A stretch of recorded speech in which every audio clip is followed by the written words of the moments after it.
will have a live connection with two important personalities of important social movements in our country. The first guest is Tamara Free from the Destruction Movement. Good afternoon, Miss Tamara Free, and thank you for your time and for this contact. I hate small talk. Let's go straight to the point, please. Uh, um, okay, let's see. What's your perspective of how political elitism has affected our educational system? We think that all formal education belongs to the bourgeoisie. Why do people go to school or university? To, to satisfy what power thinks is correct. Enter, enter to the system and be controlled.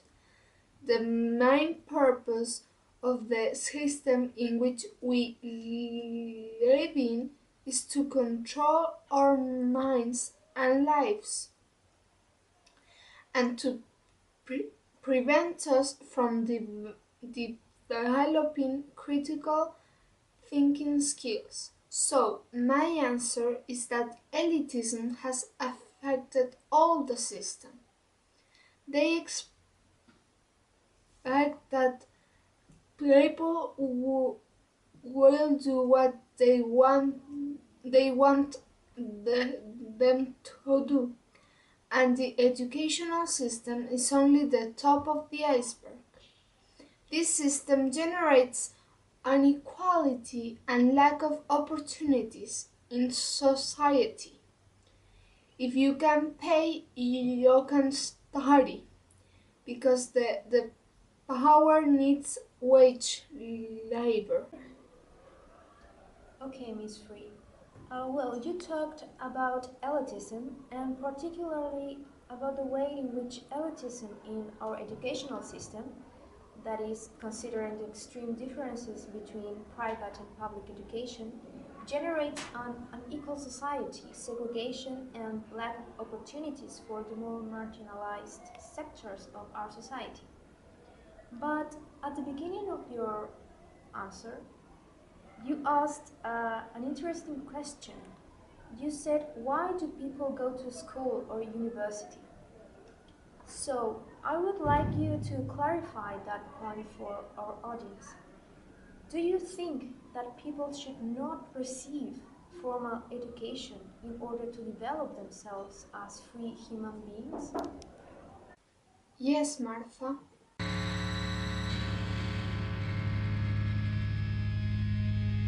Miss Tamara's friends attacked our facilities, so we had to change the place where we record our live news program. Okay, Miss Tamara, I understand by your answer that what you propose is to include more diverse courses at school and not only those typical courses like math, science, uh, to help children to develop their own particular abilities. Is that what you propose? That's right, Martha. Fine. And do you believe that the government is able to provide the financial support for the implementing those different types of learning areas? I'm asking you this because we have seen that the Chilean government in the last 40 years has shown an incredible lack of commitment and obligation concerning basic educational issues. So maybe those changes that you propose might be even more difficult to implement.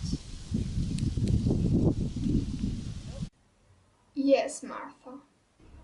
Well, and do you believe that is it possible to trigger a change in the general common perspective that considers that areas such as arts or music or literature are less important than areas related to hard sciences for achieving professional success and economic well-being?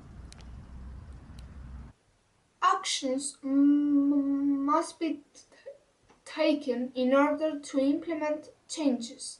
The whole political system must be destroyed, and politicians are corrupted by money and power.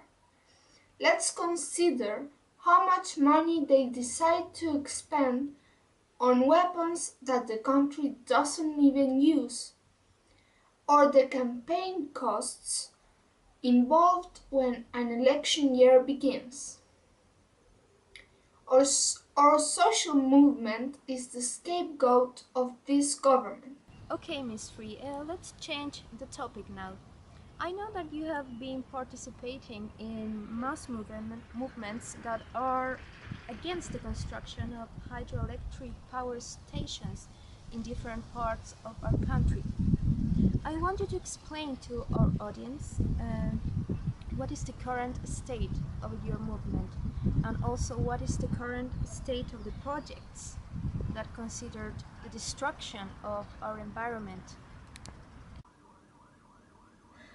There are 16 hydroelectric stations functioning in Chile at the time, but there are 11 projects expecting to be approved and constructed. Hydroelectric stations only benefit their owners. They construct something at a really low cost and have an amazing profitability.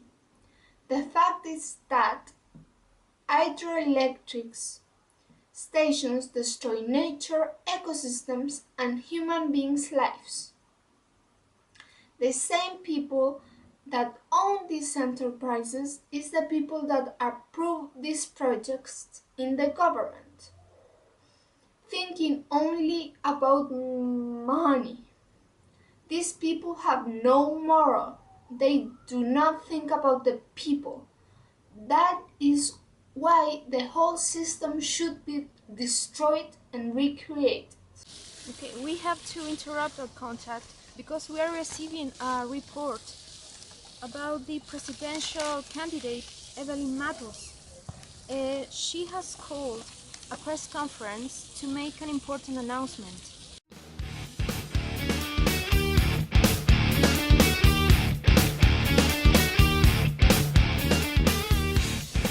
In order to avoid discrimination, the candidate has declared that she has supported the right-wing ideology, but that her real feelings belong to the Communist Party. I come from an upper-class family.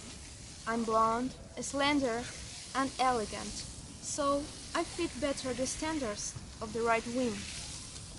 But after all those years, I have to confess, I'm a Marxist. People from my party do not allow me to say bad words. I really want to break free. That's breaking news, people. Evelyn Matos is a communist. I want to break free.